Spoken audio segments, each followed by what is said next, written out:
अनुच्छेद 48 इसमें कहा गया है कृषि और पशुपालन का संगठन, organisation of agriculture and animal husbandry. इसमें जो प्रमुख बातें कही गई है ये कृषि और पशुपालन को आधुनिक और वैज्ञानिक प्रणालियों से विकसित करने की बात। और ऐसा कौन करेगा? राज्य कृषि और पशुपालन दोनों को आधुनिक और वैज्ञानिक प्रणालियों से संगठित करने का प्रयास करेगा। और इस संदर्भ में जो विशेष बातें हैं कि अनुच्छेद 48 में कि गाय, बछड़ा तथा अन्य दुधारू और वाहक पशुओं के वध का प्रतिषेध करने की बात। गाय, बछड़ा या अन्य कोई भी दुधारू पशु है तो उन पशुओं की बलि पर रोक लगाने की बात। इसके साथ साथ उनके बलि पर रोक और उनकी नस्लों में सुधार करने को प्रोत्साहन कैसे दिया जाए इसका बात किया गया है। कृषि और पशुपालन, कृषि का वैज्ञानिक प्रणालियों से विकास करना और पशुपालन का भी।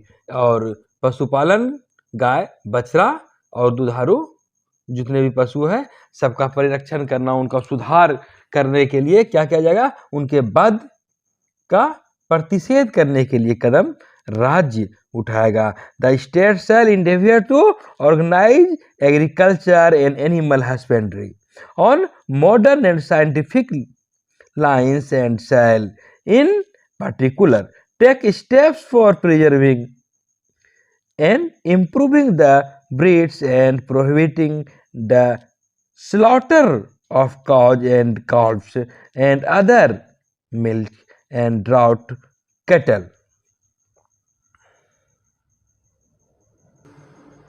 गौ हत्या पर प्रतिबंध लगाने की मांग आज आप सुनते होंगे। तो ऐसी बातें संविधान के नीति निर्देशक तत्व में कहा गया है कि राज्य ऐसा प्रयास करेगा। और आप जानते हैं कि संविधान के नीति निर्देशक तत्व में जितनी बातें कही गई है यह एक आदर्श बात है, यह एक सलाहकारी के रूप में है, एक निर्देशित की गई बात है। और राज्य का जब इच्छा होगा इस पर कानून बनाया जाएगा और जब कानून बनाया जाएगा तो ये कानून का पालन करना सबों को पड़ेगा।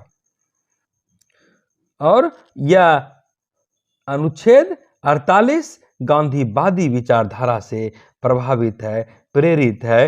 वे भी गौ हत्या पर प्रतिबंध लगाने की बात क्या करते थे। अनुच्छेद 48 तो था ही मूल संविधान में, वहीं अनुच्छेद 48 को जोड़ा गया बाद में हमारे संविधान में। और यह कब जोड़ा गया? तो संविधान का 42वां संशोधन अधिनियम 1976 में। 1976 में संविधान में संशोधन किया गया हुआ और वह 42वां संशोधन था। 42वां संशोधन अधिनियम 1976 की धारा 10 द्वारा। और यह 3 जनवरी 1977 से प्रभावी हुआ। और हम देखते हैं इसमें जो बातें कही गई अनुच्छेद 48 को में कि पर्यावरण का संरक्षण तथा संवर्धन, पर्यावरण का संरक्षण तथा संवर्धन, protection and improvement of environment, और वन तथा वन्य जीवों की रक्षा, safeguarding of forest and wildlife, वन और वन्य जीव की रक्षा। आप समझ सकते हैं कि इसके माध्यम से जो बातें कही गई है कि राज्य देश के पर्यावरण का संरक्षण करेगा, सिर्फ संरक्षण ही नहीं करेगा, उसका विकास कैसे उस संदर्भ में उसका संवर्धन भी करेगा। और वन, जंगल, इनका विकास करेगा, इनको बचाने का प्रयास करेगा। वन को बचाने के साथ साथ जितने वन्य जीव होते हैं उनकी भी रक्षा करने का प्रयास करेगा। और राज्य ऐसा करेगा और ऐसा अनुच्छेद 48 क में जोड़ा गया है। 1448 ए में जोड़ा गया है। The state shall endeavour to protect and improve the environment and to safeguard the forest and wildlife of the country। आप देखते हैं कि आज भी वन्य जीवों की रक्षा तो की ही जाती है, आप वन्य जीवों का हत्या नहीं कर सकते हैं। इसके साथ साथ आपने देखा होगा कि आपने यहाँ बाघों की संख्या घट गई तो अफ्रीका से मंगाया गया बाघ। तो इस तरह से एक तरह से वन्य जीव का भी यहाँ पर संरक्षण संवर्धन करने की बात अपने देशों में कही गई है।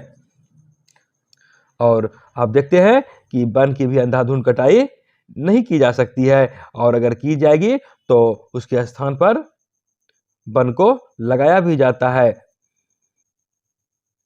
इसके माध्यम से पर्यावरण का संरक्षण करना इसका उद्देश्य है। हमारा पर्यावरण प्राकृतिक दृष्टि से चलता रहे, यह हमारा उद्देश्य है।